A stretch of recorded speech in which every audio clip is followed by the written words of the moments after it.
The first child of Joyce and Lionel Dahmer was born in Milwaukee, Wisconsin on May 21st, 1960, just before their first anniversary. His name was Jeffry. It was a very happy time when Jeff was first born, and for a couple of months it was like everything was brand new and very, very enjoyable and happy, looking forward to the future. While Jeff's father pursued his chemistry degree, Jeff grew into a bright and loving child. He was very exuberant. He liked to wrestle. He liked to run around and ham it up for the camera. And he liked to play with kids. He liked to get together with them. And he was very outgoing. Jeff was also an extremely curious child. He seemed to want to play with things and feel things and get to know their texture, and he seemed to be very much in tune with what's around him. He just wanted to know what was going on. He had a fascination with animals as a youngster. Once, 4-year-old Jeff watched his father collect the bones of small animals that had died under the house. I brought him out, put them in a metal pail just to collect them all in one place, and they dropped in with sort of a clanking noise, and Jeff seemed kind of interested in that noise, and he took a hold and let them drop down in too. You know, in retrospect, everything looks grim and dark and sinister. You know, like, could that be the start of something evil? Well, I have to admit, it's simply just the curiosity of a child. Lionel finished his schooling with a PhD in chemistry.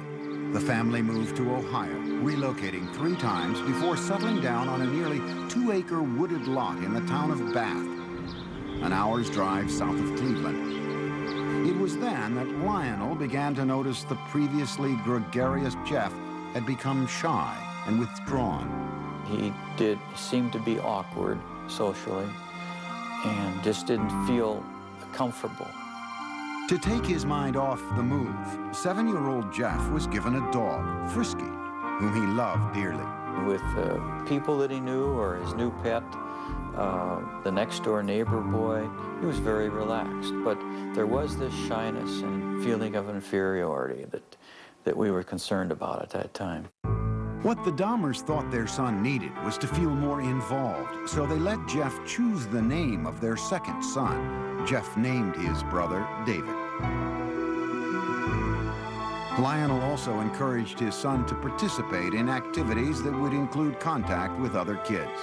What we were trying to do was to involve Jeff with activities with the thought that involvement would lead to human involvement, a forced, almost, interaction.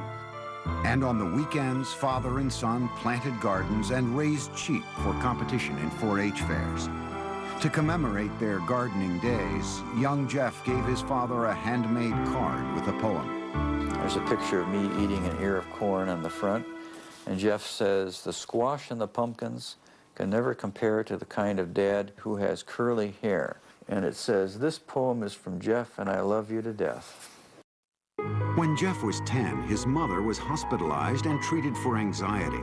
From there, his parents' marriage began to fail.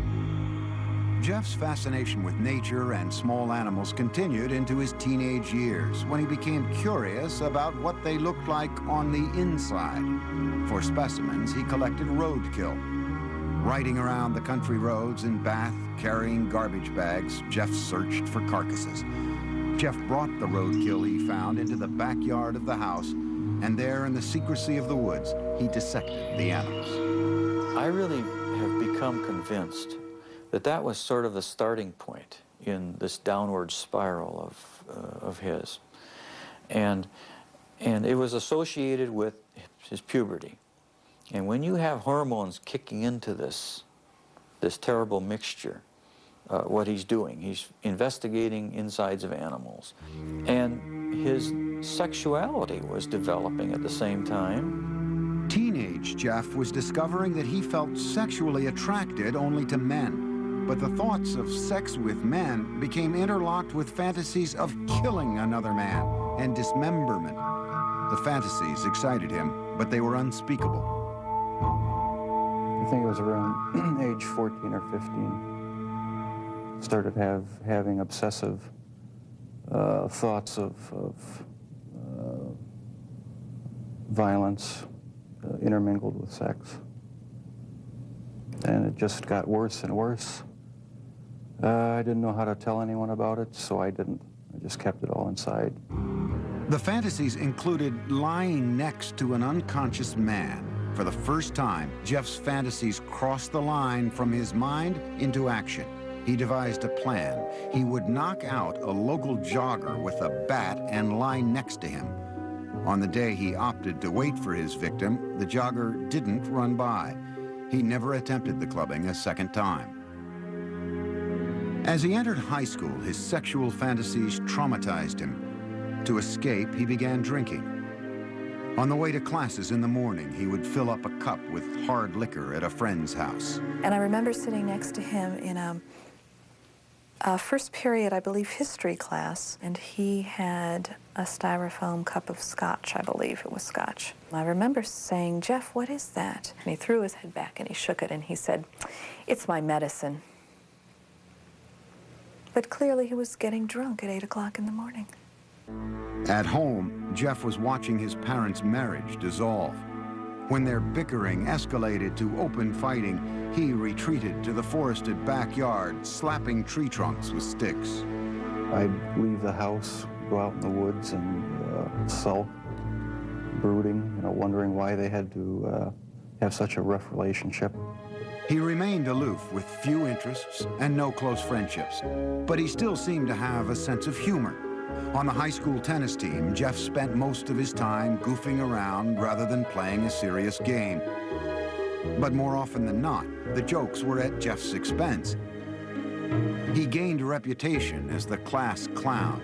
Acting out in a bizarre or unexpected manner became known at his school as, quote, doing a Dahmer. All of a sudden, you'd be walking down the hall and you'd hear someone yelling and hollering and running through the hallway, and it's Jeff Dahmer in the middle of the day, running, flapping his arms, yelling, hurricane drill, everybody hide. At one point, Jeff collected money from classmates in exchange for a show at the mall. And a woman is handing out samples of sunflower seeds, and Jeff is taking one, and then another, and being very polite, like he always was, and then just spits them out all over the place, and starts yelling at the top of his lungs, "I'm allergic, I'm allergic, I'm allergic," and runs away. During his junior year, Jeff went along on a school-sponsored trip to Washington, D.C. And Jeff said, "I have an idea, let's go see the vice president." And we sort of all laughed and said, "Yes, sure, the vice president." Jeff went to a payphone. When he returned, he announced that they would be seen in the office of Vice President Walter Mondale in 2 hours. He had explained that we were high school students from Ohio working on our school newspaper, and we were in town for a week, and could we come and talk to someone in the vice president's office? His slick talking worked. Dahmer had gotten his classmates inside the executive office building to meet with Mondale. In the classroom, Jeff was something of a model student. Very polite to adults, dressed very nice, very respectful to teachers. Did his work. He could be an A student if he wanted to. Other times he would fail a class because he had no interest. He could be very polite with very good manners. Yes, sir. No, sir, when he spoke with teachers. He was perfecting his ability to fool authority figures. But as time went on, Jeff became less interested in his performance at school. No one really knew what was going on in his mind. He didn't open up to anybody. He didn't have any close friends. And he had really slipped away from his social life the older we got in high school. At the school near Bath, Ohio, Jeffrey remained an alcoholic outcast. His behavior was the subject of mockery from other students. I don't think he connected, he didn't engage with people. So if you don't engage with people, then you give and take of conversation and feelings, then you end up internalizing a lot. You fantasize a lot. And then the next step is to think that some of those fantasies may be real. A step Jeff was ready to make.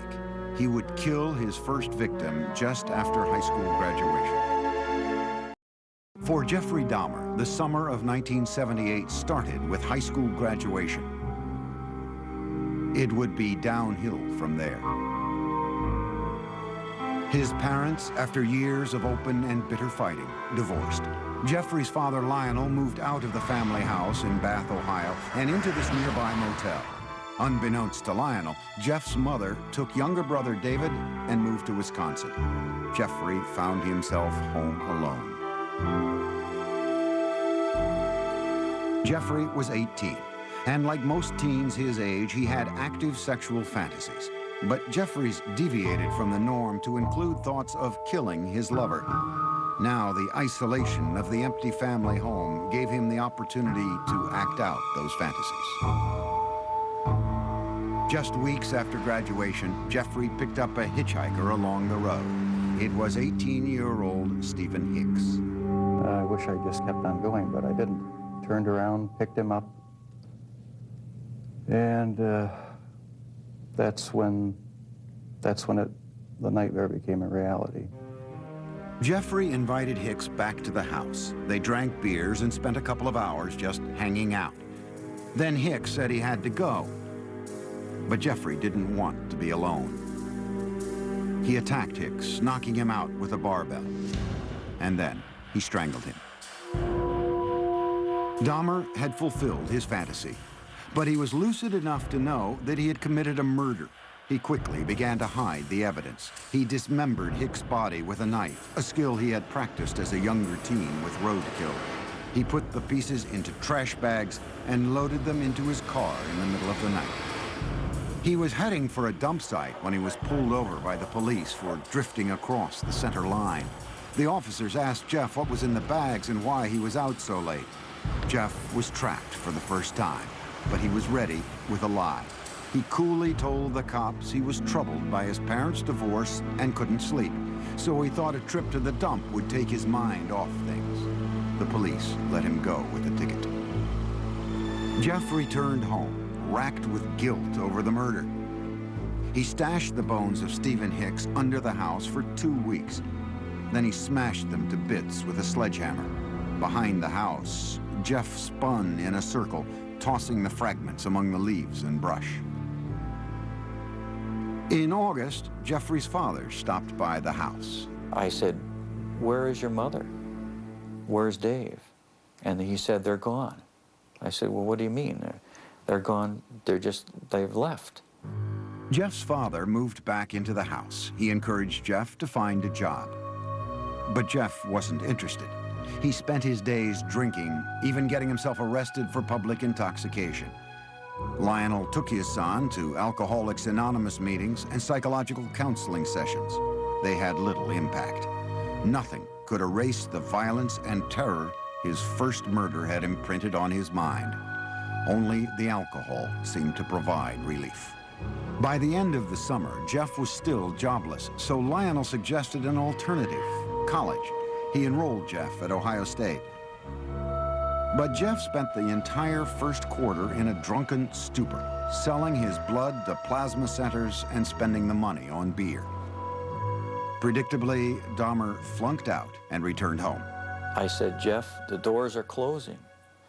I think perhaps that the armed services might be something that you need." Like all the other choices that had been made for him, Jeff passively went along with his enlistment. After his basic training was complete, he left for an army hospital in San Antonio, Texas, where he was given specialized instruction as a field medic. There, Dahmer learned more about human anatomy. For one of the first times in his life, he was excited about what he was doing, responding to instruction and discipline. After 6 months in the Army, his sluggish body had become lean and strong. Normally shy and reclusive, Jeff became outgoing, even smiling. But the mood swing was temporary. The Army sent him for a tour of duty in Germany, and there, once again, Jeff emptied bottle after bottle. His superiors noticed and gave Dahmer an early discharge. He went directly to Miami Beach without contacting his family. He worked in a sandwich shop and lived out of a motel. When his booze bills exceeded the room costs, Jeff took to sleeping on the beach. And he was terrified one night when a rat, big, huge rat, came crawling over him, and he called us.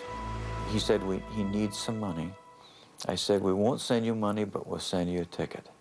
You come home. So I met him at the airport, Cleveland Hopkins Airport, and he had a smile on his face. But as I got closer, it wasn't a smile of happiness, it was a smile of inebriation. Lionel tried for a year to help his alcoholic son, to no avail. Jeff was sent to stay with his father's mother near Milwaukee. There, he seemed to find some stability at last, making a concentrated effort to turn his life around. He stopped drinking, went to church with his grandmother, and he fought what he believed were immoral homosexual urges, which eventually led to his inescapable fantasies about murder. Dahmer even found jobs, first at a blood bank and then working nights as a chocolate mixer in a candy factory. But the lifestyle of church-going and right living, as he called it, didn't last. After 3 quiet years in his grandmother's home, Jeff came face to face with his fears. At the library, a man handed him a note offering sexual favors. Dahmer declined, but he would later say the note was a turning point. It awakened sexual desires deep inside him. Specifically, he wanted the submissive company of another male. He wanted someone to fulfill his sexual needs, but he didn't want to be burdened by anyone else's needs. Jeffry started with a perfectly submissive partner. He stole a store window mannequin. He kept the plastic man in his closet, bringing it out to masturbate onto until his grandmother found it and insisted he get rid of it. On his free nights, Jeffry began exploring gay life in Milwaukee, browsing through porn shops and going to bathhouses. The bath clubs catered mostly to men seeking anonymous sex. To make his partners there submissive, Jeffry gave them drinks laced with sleeping pills. When they fell unconscious, he would lie down next to them, listening to the sounds of their bodies, their heartbeats, their stomachs. But the drugging experiments ended when one man overdosed and spent a week in the hospital. Jeff was asked never to return to the club. But he then discovered the gay bars and discos of Milwaukee. These would become the killer's favorite hunting grounds. By his late 20s, Jeffrey Dahmer was settled in Milwaukee, living at his grandmother's and prowling the city's gay scene. No one suspected that this reclusive loner with boyish good looks was on his way to becoming a psychopathic serial killer. He did take pleasure in the fact that he was in control of his own little world, that nobody knew what was going on, that he was the master of it. Dahmer could fit in with any group, and you wouldn't say, oh, he must be crazy, or he must be a killer. That's why he was so successful. He was not a repulsive individual. Certainly not in Milwaukee's gay nightclubs. We have it on good facts that he was considered somewhat of a honey in the gay community, that people found him attractive. Several people told us that he was the kind of guy that you wanted to take care of, you wanted to baby him. But Dahmer had very specific requirements for his men. He chose a body style. He liked long, lean, smooth, muscular body styles. And it didn't matter if they were black, white, yellow, red, or brown. If he found them attractive, he would try to get them. In November 1987, Dahmer met 25-year-old Steve Toomey at a downtown club called 219. After a few drinks, they left the bar for a night at the nearby Ambassador Hotel. Dahmer used an old trick to get Toomey into the submissive state he craved. I had put some sleeping pills in his drink to render him conscious. And was just going to spend the night with him. When I woke up in the morning, my forearms were bruised, and his chest was bruised, and blood was coming out of his mouth. He was hanging over the side of the bed. And I have no memory of beating him to death, but I must have. But Dahmer didn't panic. He went out and bought the biggest suitcase he could find. At the hotel, he crammed Toomey's body into the case, dragged it into a taxi, went back to his grandmother's house, and dismembered Toomey in the basement. That's when the obsession went into full swing. He decided after that second death that he would no longer attempt to control his desires, that he would give full rein to them, yield entirely to them, and after that his life became the pursuit of unmitigated sexual pleasure. Dahmer now decided to pursue his fantasies of ultimate control. It was no longer enough to have his partners submissive just for a night. He wanted to keep them that way forever.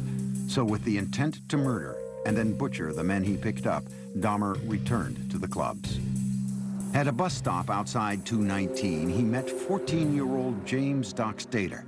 Dahmer offered him $50 to spend the night with him. They took the bus back to Dahmer's grandmother's.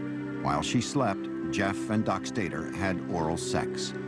Then Dahmer drugged and strangled him, his preferred method for killing. He stated in no way did he ever want to hurt anybody, as funny as this sounds. That is the reason why he killed everyone by strangling them, because not only did he get the power and the thrill of committing the murder, but it was also the most humane way. With Doc Stater, Dahmer further explored his dark fantasies. He hid the body in the basement for a week and continued to have sex with it. Most serial killers are sexual deviants who are social and psychological sociopaths and sexual paths who kill people for their own sexual gratification. Dahmer's was different than that. He was a true necrophiliac. He was trying to have sex with an unconscious or dead person. Once James Doc Stater began to decay, Dahmer dismembered him in the basement near a floor drain, just as he had with Tooney. Dahmer was now drinking heavily again, especially on the nights he planned to murder. By the time he killed, he would be stone drunk. He drank because his conscience was so strong. This isn't a man that didn't know the difference of right from wrong. 2 months after killing Doc Stater, Dahmer picked up 21-year-old Richard Guerrero from a Milwaukee bar, again offering him money to spend the night. In a familiar pattern, Dahmer drugged and strangled him. He spent a few hours with the corpse before dismembering it. He then placed the body parts into trash bags for the city garbage collection the next day.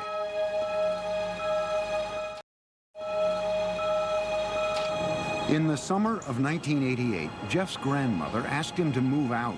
She had been troubled by Jeff's late hours, the mannequin in his bedroom, and now unidentified foul smells from the basement. He took an apartment on Milwaukee's west side and immediately accelerated his downward spiral when he approached a 13-year-old boy on the street and lured him into the apartment. Inside, Dahmer scared the boy by fondling him, and the youngster ran from the apartment. Dahmer was convicted on second-degree sexual assault charges only. The murders were still his secret. He was sentenced to 1 year in a work release program that required him to spend his nights in a prison dormitory while he continued working at the chocolate factory. In the 10 days before he began his sentence, Dahmer struck again. He met 26-year-old Anthony Sears at the gay club La Cage and killed him. He mummified Sears' head and genitals and kept them inside his locker at the chocolate factory. Towards the end of the work release term, Jeff's father wrote to the judge and urged him to put Jeff in an alcoholic treatment program, writing, "I have tremendous reservations regarding Jeff's chances when he hits the streets." No program was ordered. Jeff was released 2 months early. He moved into another low-income neighborhood in Milwaukee. The rent at the Oxford Apartments was cheap, and the location was close to the gay clubs. On his own again, he was free to feed his relentless sexual urges. Within 3 weeks of his release, Dahmer began a 1-year killing frenzy. He would leave 13 more families, most of them African-American, searching for loved ones who had simply disappeared. The police, too, searched in vain. Once Jeff started on his killing spree, all of his financial resources, all of his time, money, effort, desires, emotions, thoughts, went into his secret world of killing people and keeping them with him. Many times he talked about trying to fight it, even after he had killed a couple people, saying how he wasn't going to do it again. But within a month, he would be back out at the bar stalking. One victim almost got away. Dahmer had drugged 14-year-old Konorak Synthesomphone, the brother of the boy Dahmer had been jailed for molesting the year before. As Konorak slept, Dahmer went out to buy more liquor. But while he was gone, the teen woke up. He staggered out into the street naked. A concerned neighbor called 911. Milwaukee Emergency Operator 71. Okay, hi. I'm on 25th and State, and this is young man. He is butt naked. He has been beaten up. He is very bruised up. He can't stand. He's study fall out. He is butt naked. He has no clothes on. He was really hurt. Police arrived. By this time, Dahmer had returned from his beer run. As he had with police in Bath, Ohio after his first killing, Dahmer smoothly lied. He told police that Konorak was his gay lover who simply had too much to drink. He brought the cops into his apartment and showed them Polaroids he'd taken of the teen, proof, he said, of their relationship. The police believed the 14-year-old was of legal age and left him behind with Dahmer. They wrote the incident off as a lover's quarrel. Again, Dahmer had been slippery enough to keep his killings a secret. As soon as the cops left, he murdered the boy. Inside Dahmer's apartment, the bodies began to pile up. So he bought a 57-gallon drum and filled it with a powerful acid to dissolve the dismembered limbs and torsos.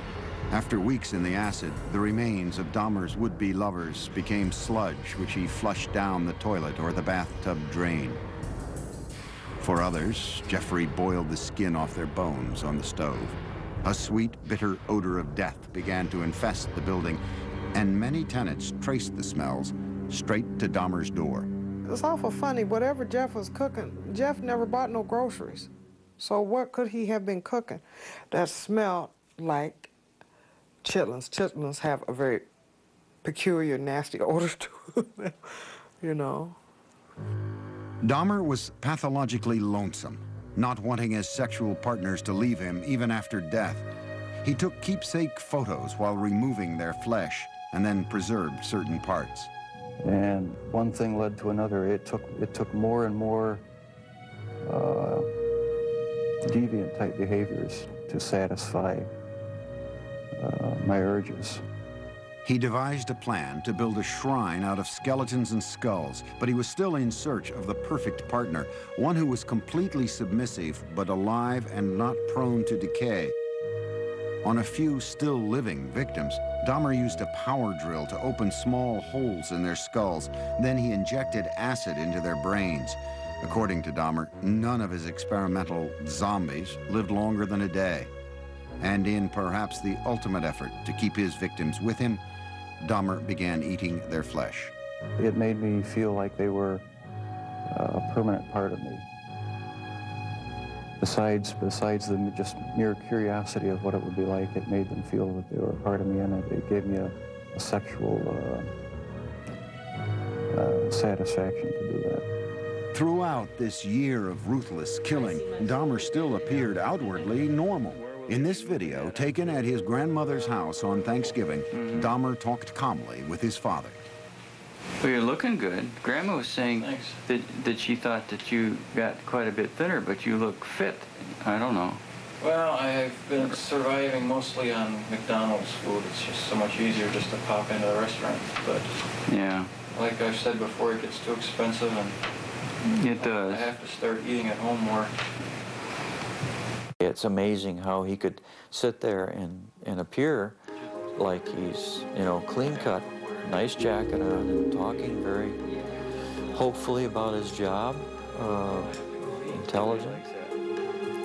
It's amazing how much a human being can hide from another human being. But careful as he was, Jeffrey Dahmer was about to run out of good lies.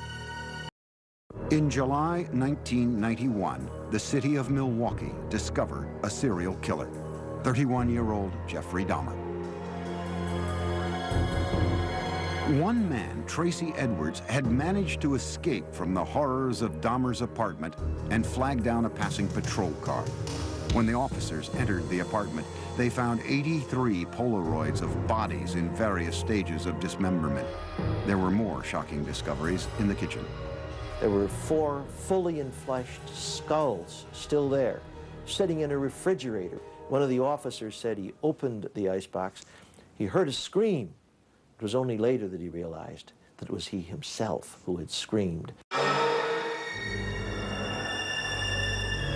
TV news cameras rolled as what was left of the victims was carried out. The 57-gallon drum filled with the torsos of 3 men. A freezer with dismembered limbs and flesh. Metal cooking pots with mummified hands and genitals. This time, there was no lie Dahmer could tell to save himself. He was walking in a pretty defeated manner. His shoulders were hunched, his head was down, he was sweating profusely. He kind of had a faint, kind of a whining, like a baby crying noise about him. At the police station, detectives began a marathon interview with the suspected killer. Dahmer at first blamed the booze instead of himself, saying he wouldn't have been caught if he hadn't been so drunk. But Dahmer was now clearly scared. The look of terror and almost hysteria that he had on his face in the interrogation room that first night as he was coming down off the alcohol and finally realizing that the gig was up. He was caught. He did cry several times. He went into a rage. Besides asking to kill himself, he stood up and pounced around a couple times. Once Dahmer sobered up, no one could guess at the gruesome details to follow. He made this statement: when I tell you what I'm going to tell you, you're going to be famous. And I tried to say, look, Jeff, there's nothing that you can tell me that is going to freak me out. And he laughed at that. He said, you don't know what I've done. Dahmer spent the next 6 weeks with the detectives, recounting the murders of 17 men, a 159-page confession. It seemed cathartic to Dahmer to finally get the deeds of the last 13 years off his chest. With the information from his confession, investigators went back to Dahmer's childhood home in Bath, Ohio. They raked up the shattered bones of Stephen Hicks, Dahmer's first victim. The Milwaukee County coroner started matching skulls with torsos, and the police began the sad task of notifying families. Dahmer pleaded guilty but insane. The issue of his sanity would be the sole question before the jury.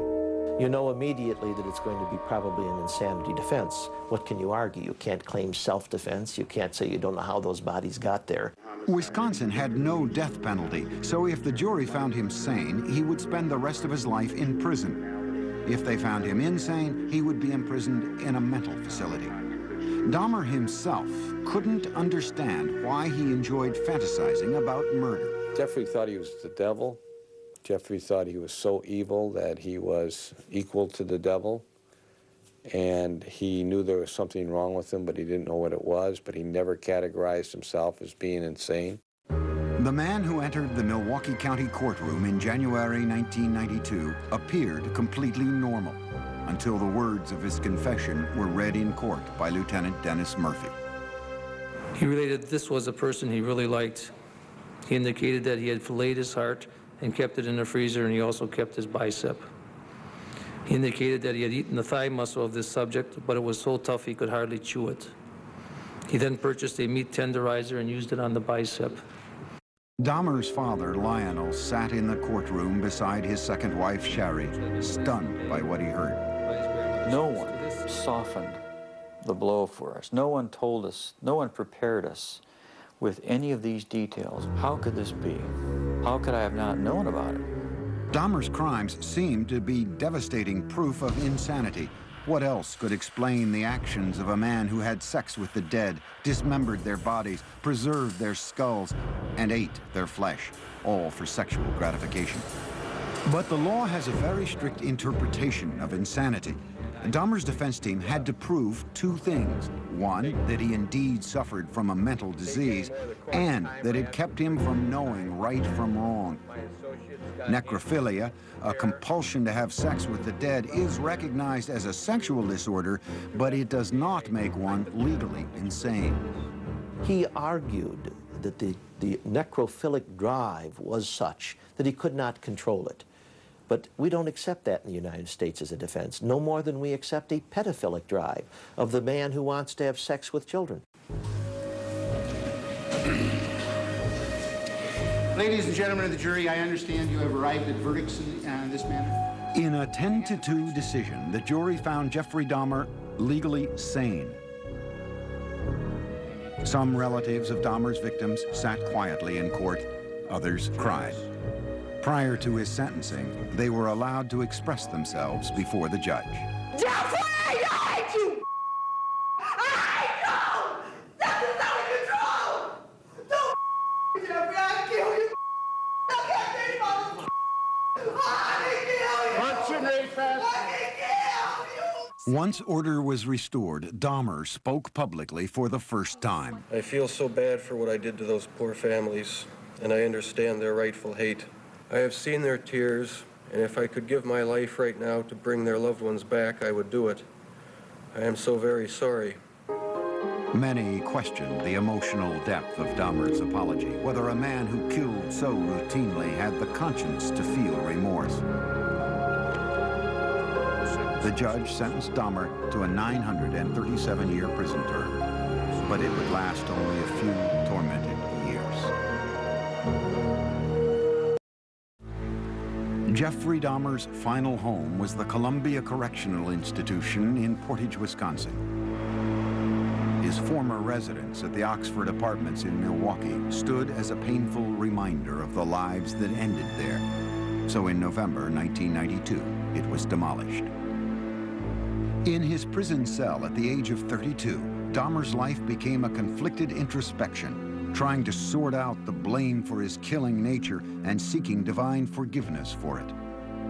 He had spent time in church as a boy and with his grandmother as an adult, but had lost his religion during the murder spree. Dahmer placed the blame for the murders on his atheistic beliefs and the theory of evolution. He said, if it all happens naturalistically, what's the need for a God? Can't I set my own rules? Who owns me? I own myself.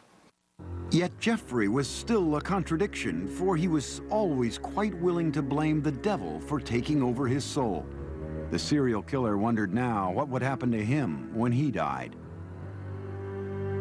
Dahmer decided he wanted to be baptized. Evangelist Roy Ratcliffe was called by the prison minister to talk with the inmate in April 1994. He was a very affable, congenial, likable sort of person. I always felt like I was dealing with a small boy in a grown-up man's body. He could get real excited and interested in neat or cool things that a little boy would get involved in. 1 month later, Dahmer was taken to the prison medical center, where he was baptized in a whirlpool. On the way, we walked by other prisoners who were coming by with mops and brooms and various cleaning devices, and they looked up, and the only one they saw whom they recognized was Jeff, and so they called out in a very friendly, banter, "Hey, JD, how's it going?" And he called back, "I'm going to be baptized, this is great." Dahmer appeared to be making a remarkable transformation in prison. He would ask questions. He would say, but wait, what about this? What about that? So uncharacteristic of the earlier years. Go back to senior year in high school, you wouldn't get any of that. He was so interactive and so concerned about our welfare. He was reaching out. He was rehumanizing. But those dark, haunted fantasies remained with Dahmer. I'll probably have to live with it for the rest of my life. I wish it would go away. I wish there was some way to completely get rid of the compulsive thoughts, the feelings. Dahmer got another reminder of his past when he was visited by Teresa Smith. Jeffrey had killed her brother, Eddie. First thing when he did when he came in is apologize for killing my brother. I asked him why my brother, and he said he seen the way he danced, and he liked the way he looked. And he said I was just attracted to him. he said he had strangled him. And then he was trying some new experiment or something with preserving the skull and the body and whatever, and it didn't work. So he had to destroy him. Dahmer had spent his entire adult life as the predator. But now in prison, he became the prey. The notorious serial killer was a target for other inmates. In August 1994, he was attacked in the prison chapel with a crudely fashioned knife. He survived. But on November 29, 1994, inmate Christopher Scarver, who called himself Christ, bludgeoned Dahmer with a metal rod from the prison gym. Dahmer died on the way to the hospital. Among his last wishes, Dahmer had asked to be cremated. His ashes were split between his mother and father. There are statements in his will and testament that say, I don't want a marker, I don't want a grave, I don't want a funeral, I don't want any kind of... He's saying, I want to be wiped out. But the horrible questions that his life of killing posed do continue, and they defy answers. There's a mystery of mysteries that will never be solved.